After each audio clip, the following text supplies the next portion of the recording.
of a dozen. And we'll post it probably when we do the endorsements, which we expect to be out 2 weeks from yesterday. Okay.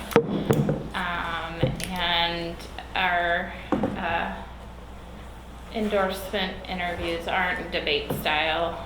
We ask questions, we may follow up unevenly because we're trying to make a decision about who to endorse, so we need to ask follow-up sometimes. But we do try and give you all a chance to lay out your positions, and we invite everyone who's running. You know, it's green that way. Yep. So we're looking for contrast. So we know you guys all love the district. You wouldn't be running. If your opponent says something you'd like to disagree with, please feel free to do so. Do so civilly. And, don't talk over each other. You guys don't look like fighters. Ready,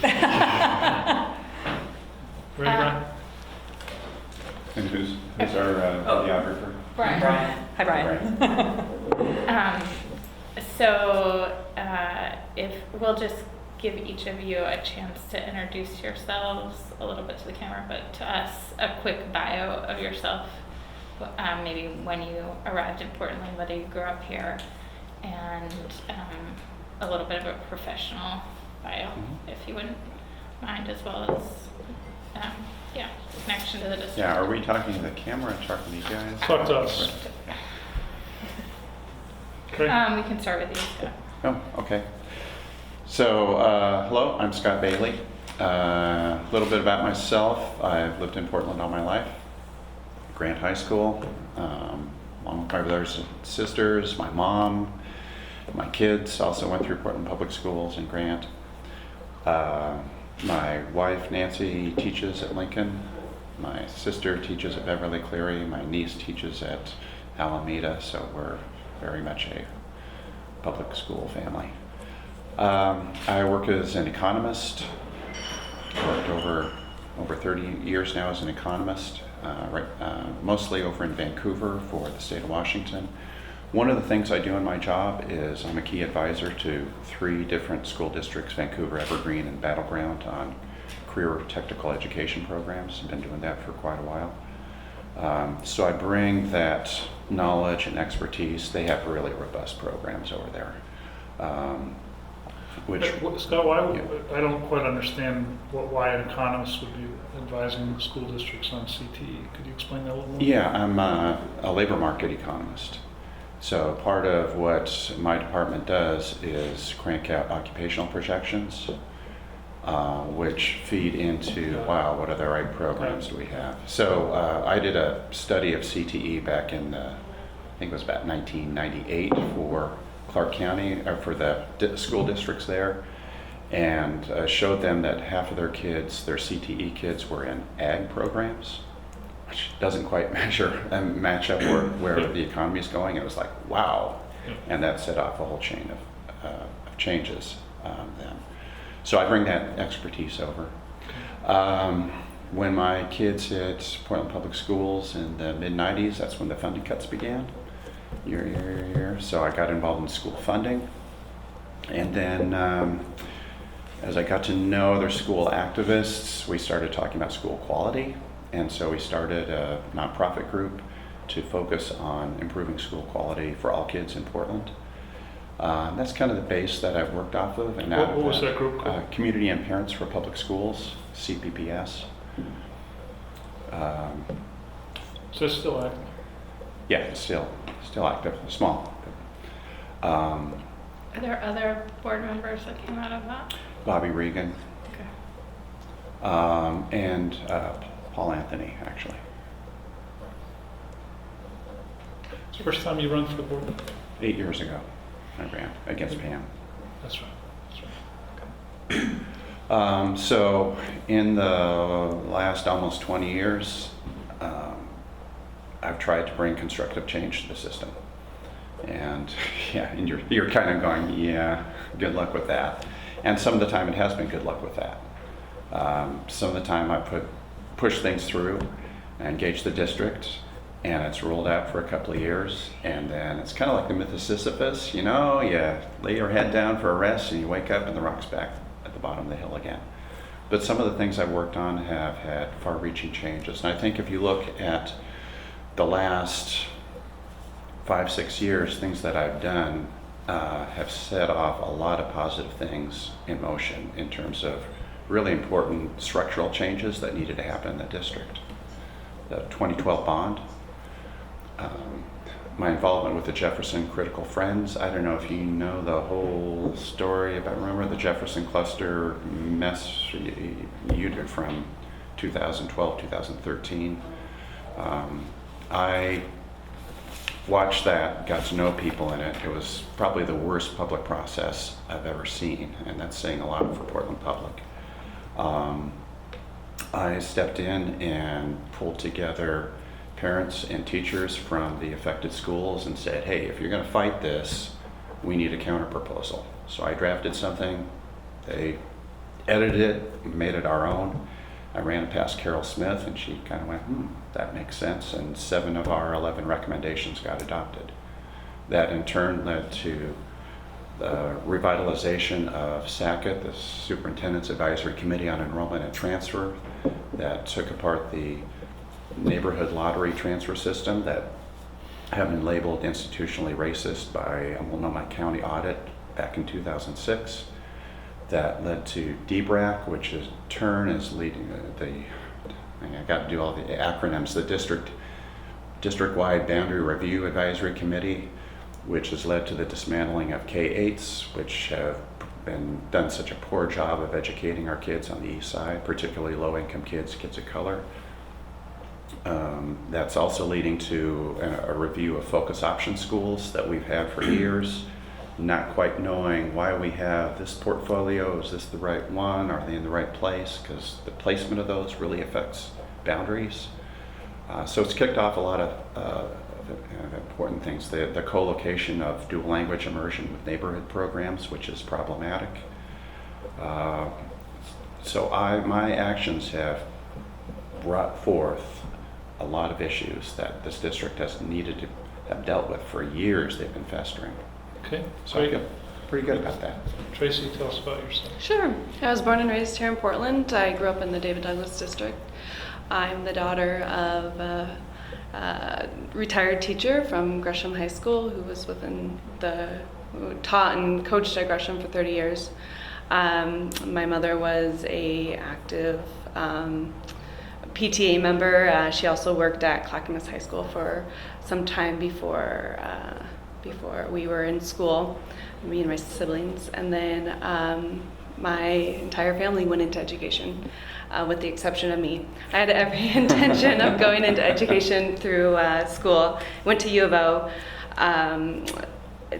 studied political science with the intentions of being a government and high school teacher and going that route, same route as my dad. And then kind of changed routes there my senior year and loved photography, loved journalism, and so thought I would bring those together and try my hand in visual journalism. So I went to school, worked as a sports photographer with the Timbers and the Beavers when we still had the Beavers. And then through that, kind of developed another passion of not necessarily education, but seeing how media was so influential in the world, wanting to go that route and see what I could do within media, which got me into software, which got me into marketing, and then I went back to school and did strategic communications in order to do that route. I currently work for a company called Salesforce, and my job entails working with enterprise clients who have purchased our software, and I advise them on how to implement our software within the marketing trends. So I work. What does Salesforce's software actually do? I read a lot about Salesforce, but I don't actually understand what the company does. Sure. There's different platforms, and they call them clouds. So there's a sales cloud, a service cloud, a marketing cloud. I work within the marketing cloud, and that cloud is purchased by companies such as Nike, and they take our software and implement their marketing programs. So social, email, SMS, and what's the other one? There's another angle there. And what I do is I work with those companies to advise on the trends and the best ways to use our software. So why do you want to be on the school board? Well, I live in the Cully district. I grew up in that house that I bought. It was my grandmother's house. My dad and his siblings grew up in the Madison district, and as we've seen, much of Portland get absorbed by a lot of different people, we've kind of seen this absence of community within the school board. And I say that, and I know that you're doing a lot of work, but you have children, and you have children, and so this community is just not involved with schools anymore. So we have people living in our community who have no idea what's going on. I was lucky enough to be raised in a family who put education first, who enabled me to understand the importance of education, and I don't think our community should take that lightly. I think we should be involved and move to make our schools better, regardless if we have children or if we're teachers. And I think we should really be listening to the people who are impacted by our schools, the teachers, business people, the students. We should be bringing them together to understand how to make it better and then collaborate in a way that is meaningful and not just pushing our agenda or what we think within our community is. So my hope is to bring an outside approach where we can collaborate by learning from those stakeholders and then bringing an opinion that is not influenced. Have you run for any elected office No. before, or have you served on any kind of neighborhood associations or anything like that? I haven't served on neighborhood. I currently am serving on a couple different boards. One is a volunteer program that goes internationally to communities to help bring economic change and stability to third world countries. And then I also am on the Portland Rugby Club board, so that's Awesome. fun. Yeah, You play rugby? I do. Okay. Virginia? So my background, I grew up in Missoula, Montana. Montana girl. I went to a Title I elementary school in Missoula, and my parents had me when they were very young. They were 20, and I think my mom had just turned 21. So they were, for lack of a better word, poor when I was born. We lived in a basement apartment. My earliest memories are of my dad coming home from night shifts at the lumber mill to get ready to take a nap and then go to school. So I watched my parents work really hard to put themselves through college and really make a wonderful life for themselves. And education was always the center of our universe. My dad became a public school teacher.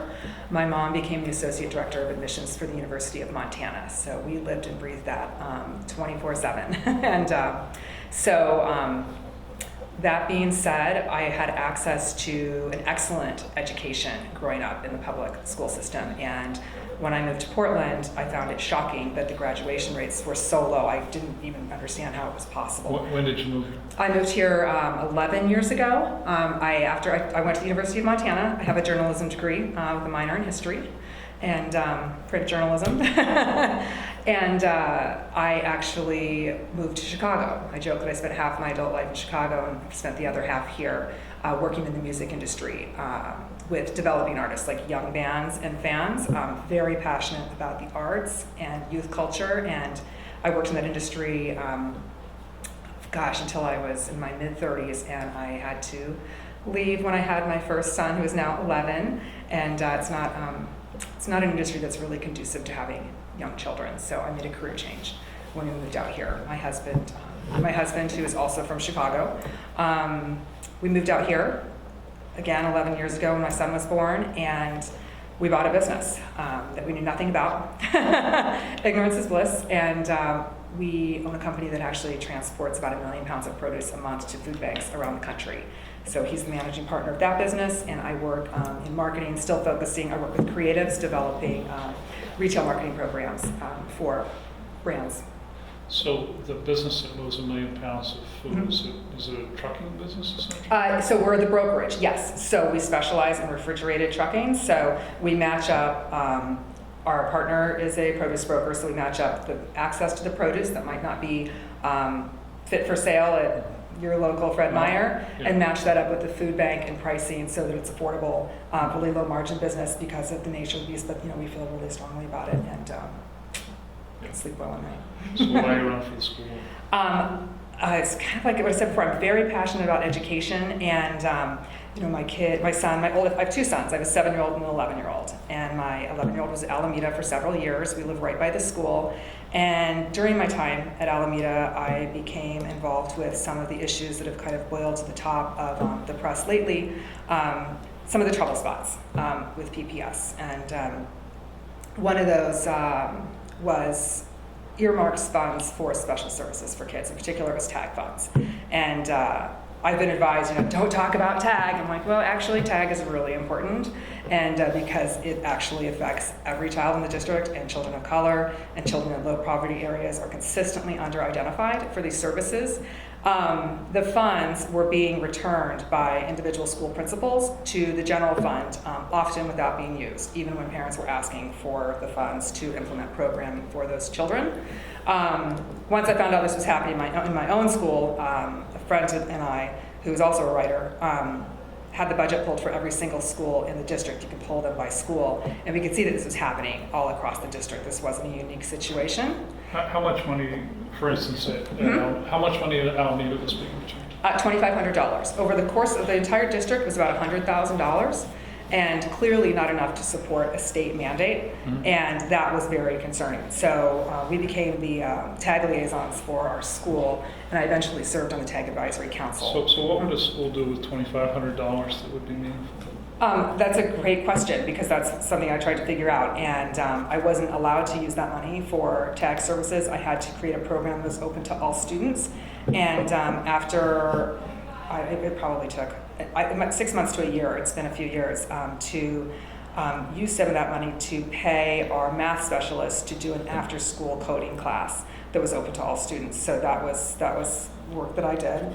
Okay. And let me slow you down for a second. Sure. So in the time that you've lived in the Alameda district, one of the issues that came up was the imbalance in the enrollment between Alameda and Sabin. Yes, that's So right. When I tell moved us, to the tell neighborhood. us, tell us how you thought about that issue. So it's when I moved to Portland, I did not move to Alameda. I moved to Kenton. And I'm looking at you because we actually looked at a place in Cully too. It was Cully or Kenton. We ended up in Kenton for 5 years. And so when we were looking for schools, that was right when the whole Sabin Alameda thing was going on. And at the time, I didn't really care. I mean, I felt that as a new parent and parent of an incoming kindergartner, I assumed that the curriculum and the offerings would be the same at all of the schools, that there would really be a difference. Mm-hmm. And now that I've been around for a while, I understand that that is not the case, and I understand how the system works much better, and that's troubling. And But to challenge you for a minute, Sure. you were moving from Kenton Yes. to Alameda, Yep. presumably for school, right? absolutely, yes. Okay, so you knew there were some differences between the schools. Yes. But you're saying not necessarily between Alameda. Well, we were in the and Jefferson cluster, and we didn't know what was going to happen with the school, and I'm just being honest. I think that goes a long way. And the school that we fed into was under-enrolled and scored very low on assessments, probably some of the lowest in the city. And So, Sorry, but I cut you off. so what's the appropriate, one of the things that I guess we observe about school board members and all elected officials is it's very difficult for people to move from the specific concerns of their own lives to looking at what's good for all kids. Yep. So how, as a board member, would you deal with the issue of 2 adjacent schools that have a huge enrollment imbalance? Is it appropriate to redraw the boundaries? Is it appropriate to tell some people, hey, I'm sorry you can't be at Alameda, you have to be at Sabin? Absolutely, yes. So I didn't ask that in a question that would have caused you to elaborate, but to walk us through your thinking there. As a board member, enrollment boundaries are a huge issue in this district because there are haves and have-nots. So what are you thinking about in terms of enrollment boundaries? I think that the first thing you have to look at is, well, there's a couple things you have to look at. The first one is the building inventory. Some schools are under-enrolled, some schools are overflowing with children. I mean, it's complex, but there is a simple math problem there as well. But then there are other factors, ELL students and, additional space that's required in certain neighborhoods for the schools. But at the end of the day, if I'm understanding what you might be getting at in terms of neighborhood and class and possibly even race. Let's go more specific. Yeah. As board members, you will be deciding the boundaries. One of these questions is whether the Astor School K will be broken up into a middle school, and the middle school students will be sent to George. Do you have a view on that? I support the middle school model, yes. So you think all the K-8s should go disband yes. entirely? Yes. Without exception? The only exception I could see is if there wasn't enough building inventory. And I know we've got Kellogg, we've got a hole out in Southeast, and the bond is handling the rebuild of Kellogg. And hopefully that will pass, because if it doesn't, we're going to have a problem. Can we just go down the line with that? Sure. That Astor? Do you have a view on that particular one? Yeah, I mean, I think the middle school model is the best approach, and whether there's inventory or not, there has to be a way that we can educate each student appropriately and not have the division of, well, in this area we're going to have a K through 8, but in this area we're going to break it out and have a middle school only, because that's where you see the discrepancies, and you see one high school having the elementary school and middle schools with the students who are testing better, whereas you have another school who may have lower performing students. So I support it, and I think that there has to be a way to have that conversation of how can we make it so that all schools are having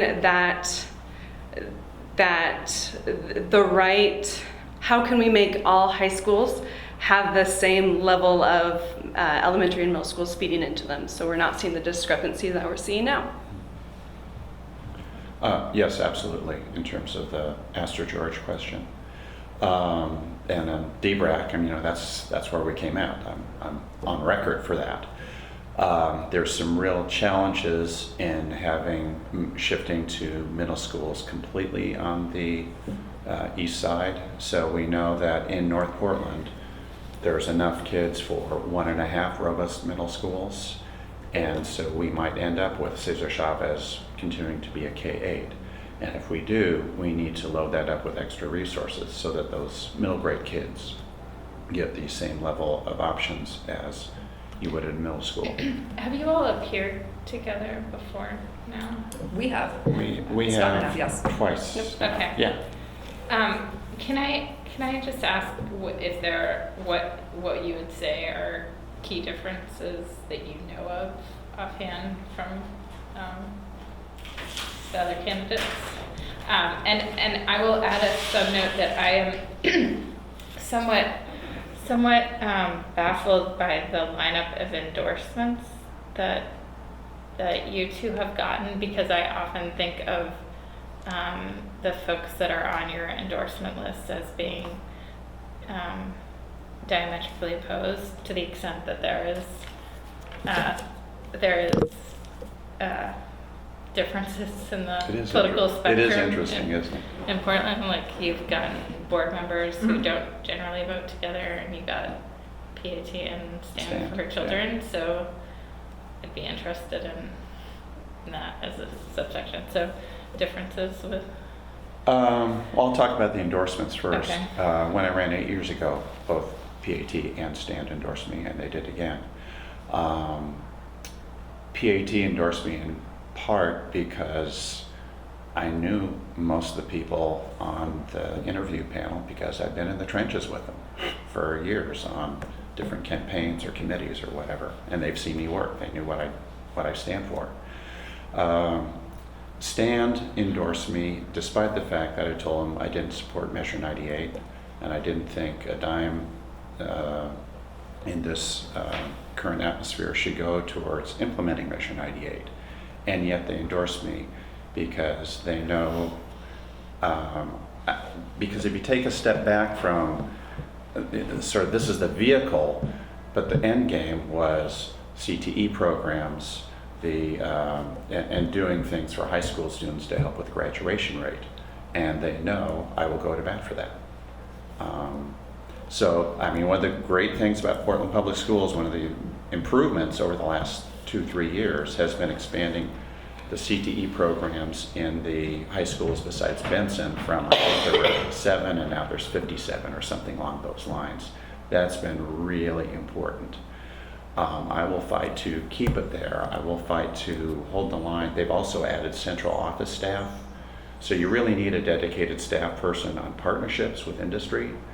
You need somebody who works specifically with the programs to ensure that they have good advisory committees of business and labor, so that the skills that they're teaching, the hard and soft skills they're teaching, are lined up with where industry needs are. So I will fight I know what that system looks like and what we need to get there, and I'll fight for that. So what distinction would you draw with Virginia, between you and Virginia? Where are you different? In terms of different issues? Your positions, we're looking for contrast, so we know your background. Different approach, Right. different.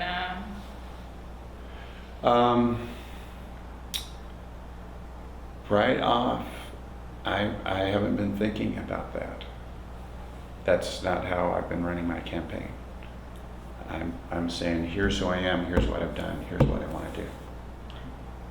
How about you, Virginia? Same question. Where are you different? Where would you draw a contrast? So I think my endorsements actually speak to the contrast very well, because I was very deliberate in who I approached to have conversations with about my candidacy. It's no secret that there's been some dissension on the board, and I've been in a position as a student advocate and a parent activist, whatever you want to call it, to be right in the middle of that firestorm because of the lead advocacy work that I started on 3.5 years ago at Alameda. So that was not a popular position to take 3.5 years ago. I couldn't even get a letter of support from my PTA because it was so controversial, because people were concerned about they felt like they had a choice. They had to make a choice between safe schools and teachers in the classroom, but it was a false choice. It's not a choice that parents were ever given. And that being said, there were a lot of tense conversations around that issue. I did file for public records. I did file a complaint with the county because I wasn't getting them fast enough. I've been through that process and that frustration, and I thought, if I can work with the board members, because there's 4 board members that are not up for re-election. I don't want to walk into a situation where we can't work together, because there is too much work to be done and we are wasting a lot of time. So I met with everybody for extensively, and every board member has their strengths, and we have to work as a team. You can't go in, you can go in there and shake things up, you got to shake it up together if you're going to move the ball forward. So that was really important to me. So I did, the complete list of my endorsements is on my website, but I do have all 4 board members that will remain. Governor Roberts has endorsed me, as well as Apano, who is a wonderful community-based organization that has done a ton of advocacy work around ELL learners, the ethnic studies curriculum that the board adopted. So my focus has been on the collaboration piece and getting things done, even when tensions are high, and keeping an eye on curriculum too, while we're keeping teachers in the classroom. What was your assessment of Carol Smith's performance over the past 3 years? Boy, I think that her racial equity work, the results that we're seeing have been very positive.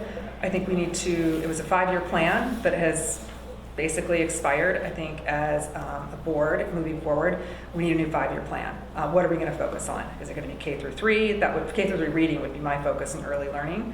I think that in terms of transparency, we had some real problems that I experienced personally, and the lack of accountability systems, and that's, sounds like, I think I joke that it's not very sexy to say accountability matrix, but there was not an accountability system in the central office. There was no 360-degree review process so that staff or teachers or principals had any opportunity to give feedback, and which would really create a truly transparent work environment. You would see problems starting to boil to the top before they explode, like we're seeing in schools like Vestal.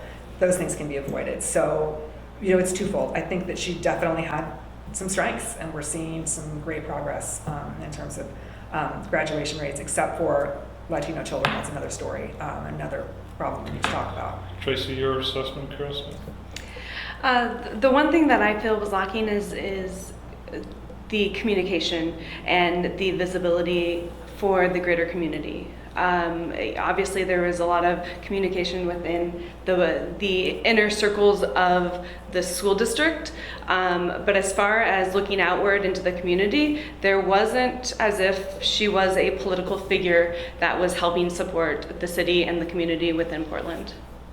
What about you, Scott?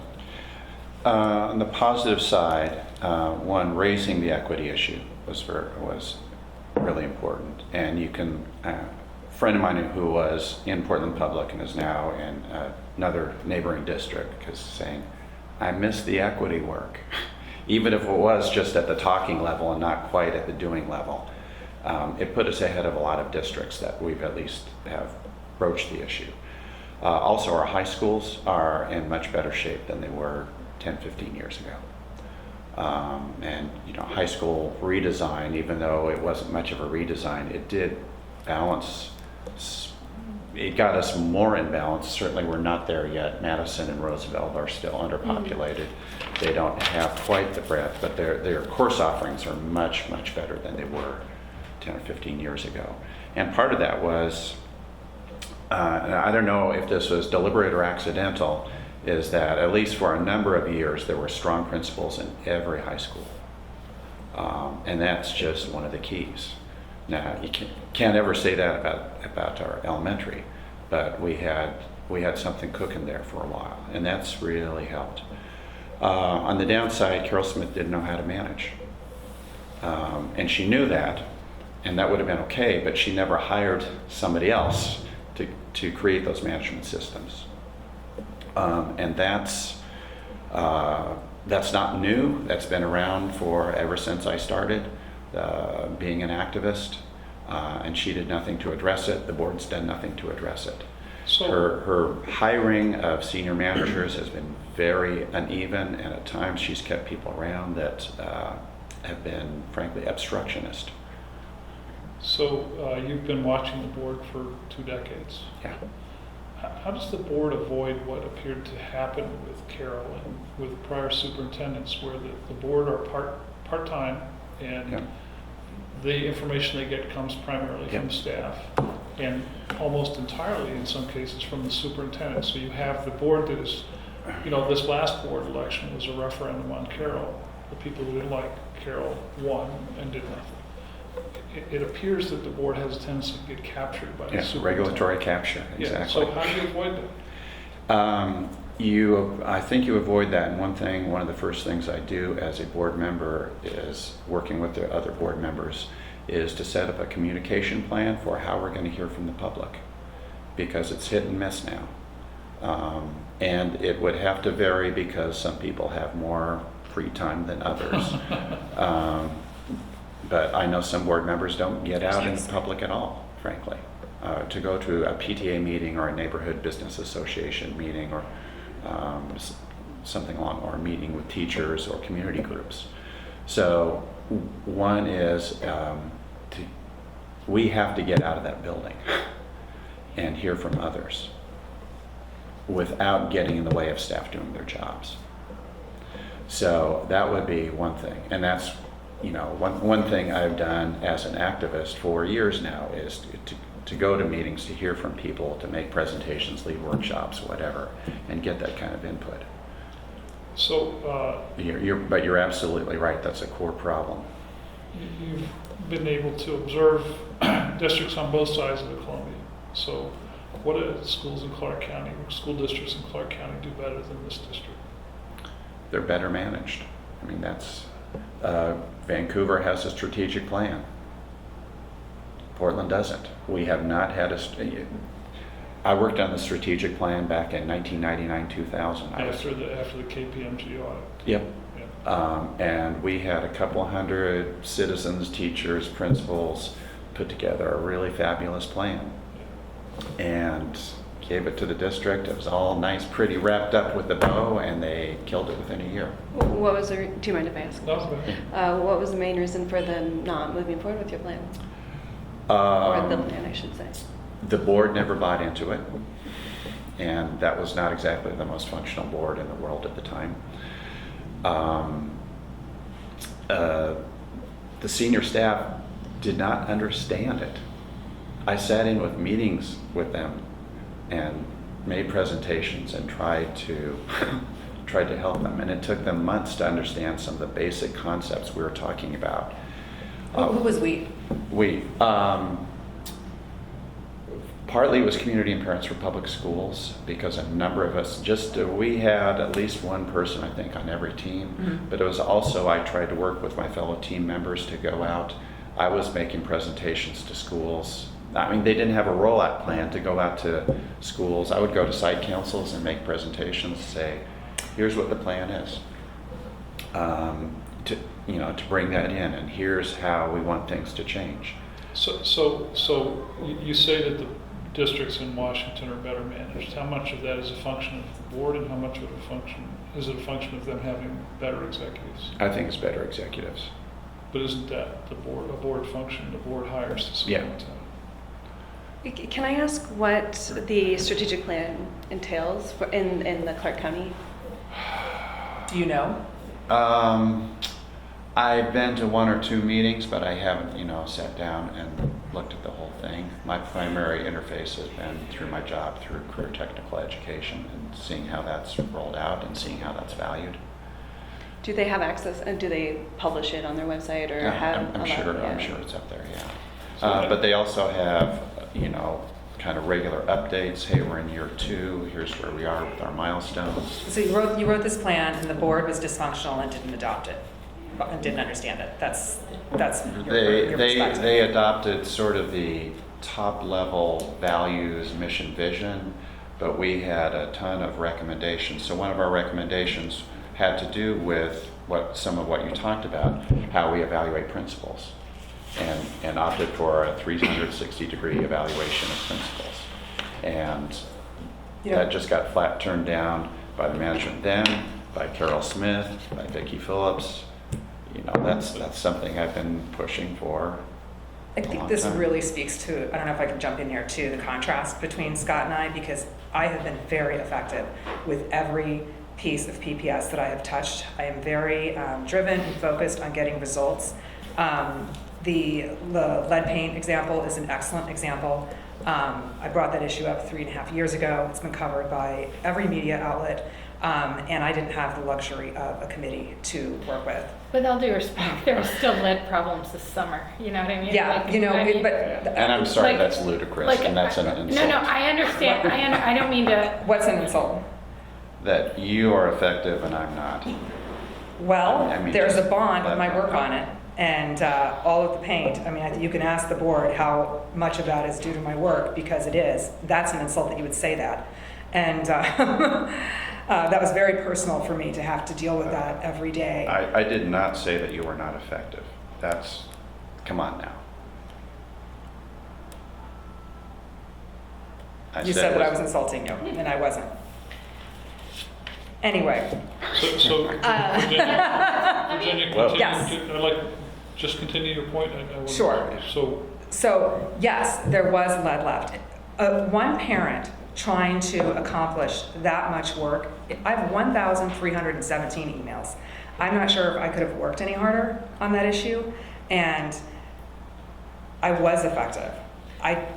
I did. There were 5 schools that were initially addressed. What you have to understand, and I hope you understand, is that PPS is not transparent when it comes to issues like this. You don't know what's going on as a parent. There was no parent notification back then. So can I follow up on something Sure. you mentioned related to this earlier, that like parents were essentially, like PPS said they were choosing between, services for classrooms. Parents felt that way, yes. Yeah, And I no, do, no. yeah. Mhm. But I've heard it from like the more Mhm. official side of things, that like there was a choice in resources between, resources. The best argument for Mhm. what happened to the school system with environmental problems is, look, PPS devoted everything it could to the classroom. And I think that in contrast to other districts in the state, they actually did protect some classroom resources, but they obviously left a huge problem on the other end. So so where is your critique of like what they should have done? There should have been some balance. The way they handle the maintenance is the 2002 long-term facilities plan, which I think Scott was part of, that called out all the lead, all the radon, all the water, all the issues. You can pull the report. They were all there, and the district made a decision to focus on education only, and we're not in the business of managing facilities, but we are in the business of managing facilities too. And they're the facilities that our kids are in all day, and they're dangerous now. It's like $1.6 billion in deferred maintenance. That's the same amount of money as the state deficit that everyone is talking about right now. And our schools are not safe. So what do you think of the school bond? I'm on the bond committee. I was asked to be, that's in terms of, Do you believe that the school system has chosen the most dangerous schools to repair? no. Then why do you support the bond? Because we need to address the health and safety hazards immediately. There are safety hazards that exist right now, like lead, and specifically, it is a neurotoxin. It works instantly, and it's there. It's invisible. It's there. You can walk into any school with an XRF reader and find it everywhere. It needs to be addressed. If the priority is safety, why would we be completely overhauling 3 schools that we can't say are the most dangerous in the district right now? Because we still need to we still need to modernize our high schools, because all of our students will pass through those high schools. And as far as the health and safety goes, it's gotten so bad that there's only so much work that can happen over a certain period of time. There was a lot of discussion about this on the committee. How much work can you do in 5 years? How much money can you spend to fix these things? I understand that argument, but I still fail to understand, like, this is slightly aside from your race, but I'm interested in your perspectives on it. I still, if as someone who is an advocate for safety of school buildings, like, why would you support the district overhauling buildings that are not the most dangerous right now? Like, why wouldn't that be the priority in which school buildings get chosen right now for this bond for complete overhauls? Because even if they did all of them, you can't do them all at once. It's just not possible. I understand. Why wouldn't the school buildings be prioritized? Why not do the most dangerous? Yeah, why not do them? You would have to go back and ask the 2012 bond committee, because they made the decision and set the strategy. No. What they did. Oh, well, they did, but it's 2016. We could remake the decision, Anyway. So Tracy, if you should we move Go on? ahead. What is the single issue that you would focus on first and most if you were elected to the board? Collaboration. And that isn't necessarily a school issue. That's a school board issue where we're seeing adults disagree and fight and not get anything done. So you're talking about collaboration among board members? Yes, in order to get things done. And when we've seen the lead, when we've seen these other issues come up, it seems like things are prolonged because people aren't able to find middle ground to bring in experts and understand what the community and the teachers and the faculty need. And it seems as if there needs to be somebody on the board who can step back and say, wait a minute, how can all of us work together and make the top issues go through in a good way that the community can support? Scott, your top issue if you were to be elected? Top issue, it's management. So it's fixing the management side of education, doing an educational vision process with the community, and putting together a strategic plan to enact that educational vision. Virginia, your top priority? Building a relationship with the new superintendent and setting the priorities for the district and the vision with the superintendent, because the superintendent is the one running the central office. That's really important, and part of that vision would definitely include an accountability system from all the way down through teachers, so that we can see how every staff member is doing. And it really is such a good opportunity for staff to give feedback without any sort of fear of retribution. And When you're thinking, talking about feedback, do you have a system in mind, or are you just yeah, thinking I've worked for a number of small businesses and large companies. I've worked for Coca-Cola. I work for the marketing arm right now. You might be familiar with them if you work in marketing. And our review processes are different. When my supervisor has a review, I'm part of that process. It's anonymous, but I can give feedback. Every single one of his employees does, in addition to his supervisor, in addition to his clients. And that way you get a really clear picture of, and probably, of course there's personality issues sometimes, but if you have 8 people saying the same thing about someone, that might be a pretty good indicator that it's something you want to check on. And it's an easy process to implement. What most companies do. I'm curious.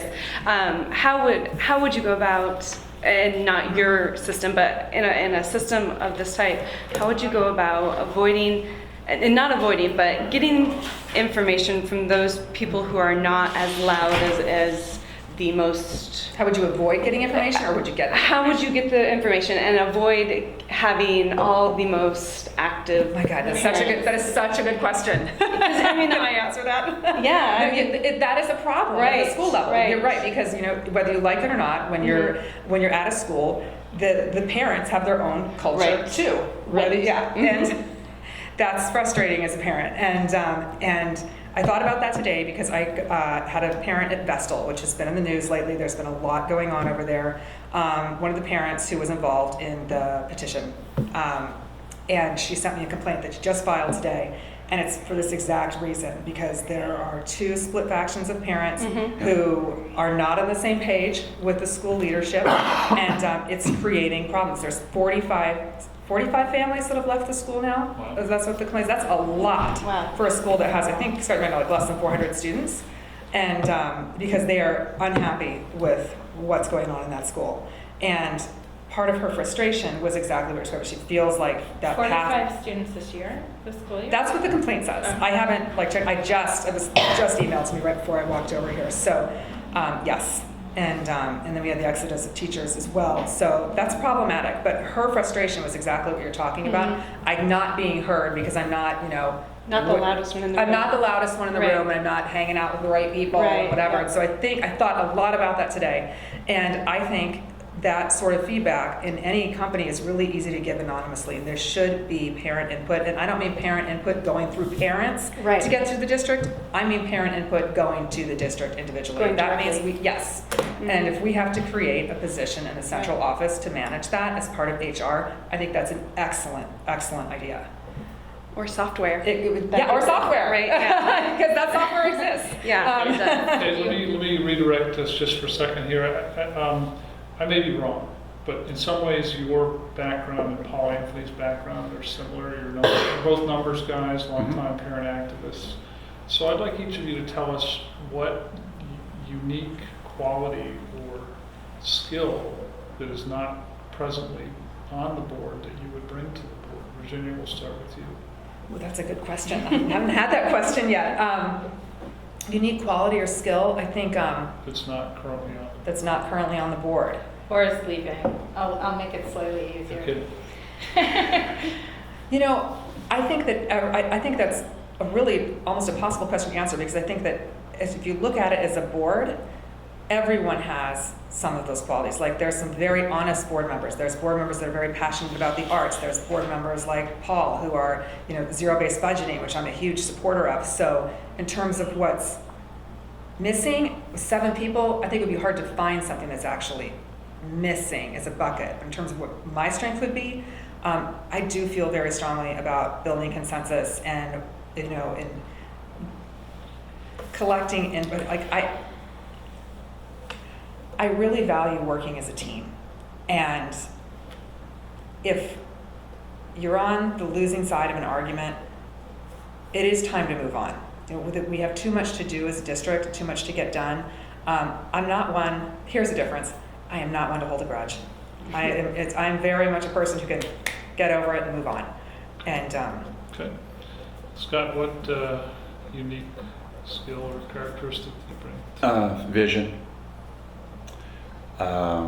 Why do you say that? Why do I say that? Because I think in this district, a lot of people have given up on the district ever being functional. I mean, think about it. Portland's supposed to be like, this great city. And we've had this pretty mediocre at best district for decades. Yeah. And I've known a lot of school activists who have come in and tried to do things and gotten discouraged and just said, screw it. And parent activists who, graduation day, at last, I can move on. I persisted. That's another characteristic. I've persisted for a long time. I've been patient because I have to find my spots where I can make a difference. Okay. But Tracy? the vision, let me finish the vision thing. We should be transforming this district into the 21st century. We're still stuck in the 19th century in the way we do things here. We're building new schools without that vision to inform how those schools are designed. What would you do differently? I think if we were this close to launching a vision process. Carol Smith had bought into it. She was throwing some money at us to do it, and the lead thing came up. Okay. But in that you said we're designing high schools for yesterday instead of tomorrow. So what specific to the high schools would you make? Part of the high school design is really positive in that they do have flexible spaces, for example. What's not there is they haven't engaged teachers in that discussion to say, how would you use these flexible spaces? And so we have teachers who are very upset about the 100% utilization model and fighting that as a battle instead of looking ahead and saying, how can we transform what we do? Because if you get ahead of that, like at Nathan Hale High School that got redesigned a couple of years ago in Seattle, they had the discussion first of, if we have flexible spaces, we have to trust kids. And that's a whole different culture from we have to keep track of where a kid is every moment of the day. So it's rethinking our relationship with kids and how we trust them, what kind of responsibilities they have in their education. That's a whole different model. And it's also thinking about how do we enhance creativity. We know, and if you've seen the Sir Kenneth Robinson TED Talk, 96% of kindergartners say they're creative, and then it's 70% of second graders, and then it's 10% of 12th graders. Wow. If we have, and I think part of that's the testing regime that we have, that just drives out arts and PE and the stuff that kids need to, really move around. It's very difficult to do project-based learning now when you might have a principal who's saying, hey, you're supposed to do 90 minutes of math a day, and Yep. I gotta cut you off there. Tracy, what would you say that you bring in that isn't currently on the board? Yeah, I don't come in with a personal agenda. I don't have kids that I want to fix the district for, or really an intention other than I know there's issues within my community, within my neighborhood that aren't being addressed because there's no one really representing that position. So I want to come in and be that outside voice and say, hey, can we listen to what our community members say? Can we listen to what this person says? Rather than coming in and saying, well, I think this is what we need to do first, if that makes sense. Okay. Virginia, do I remember correctly that you withdrew your Yes. children from Mm-hmm. My husband is Jewish, and my kids identify as Jewish as well, and in conjunction with the fact that PPS was unable to meet my oldest son's learning needs, and the lead tornado that happened at the same time, was a tough decision, but they will be going to Grant, and that actually, as I was listening to you talk, that is the difference, biggest difference between me and the board, that I'm the only one that has elementary school age children and has been through the ringer with the current system on numerous occasions and really wants to collaborate to help change it. Everything I've ever worked on has always been for every student. It was never just for my school, it was for every single school. And that is definitely the biggest difference. But just to be clear, because I don't think I knew this, so your kids are not in public schools currently? No, How long have they not been in? 2.5 years. And the lead issues that I've worked on for the last year have been for the good of the district. They did not benefit me personally. All right, I think we're just about out of time. We have one, we always ask a question to try and humanize you, not to humiliate you, to make you seem, to make you seem more accessible to our readers. What is that question? I can't remember how we're supposed to phrase it. Oh, I think we're supposed to phrase it like, How would you be described in your high school yearbook? Like what superlative would most you have? studious, least likely to get Class arrested, clown, most likely. teacher's pet, most athletic, who knows, best haircut. I'm looking at you. All right. All I can say is my son, Charlie, when he was at Grant, got a hold of my yearbook and went, "Oh my God, I look like him back then. I'm going to look like him in the future." Oh, Jesus. Yeah. All right, so Scarred him for life. your superlative, Tracy, we'll pick on you first. What would your Sure. high school yearbook have said about you? Well, I did win Best Personality. She says modestly. Yeah, I mean, if one word, yeah, I have a personality that people like and enjoy talking with. I want to listen. I want to feel that connection with people. So I have a personality that people can get along with, and I can do well with big groups and managing those tough conversations. Okay. Virginia? Persistent and honest. I've actually asked my friends that question. I was like, what do you think of me? Scott? Oh, I was the brain. Thank you so much for coming in. Thank you. It was a pleasure to talk to all of you, and don't hesitate to be in touch. Appreciate if it. you have other thoughts going forward for particularly the next. My boys 10 will be days. going to Grant. Fair enough.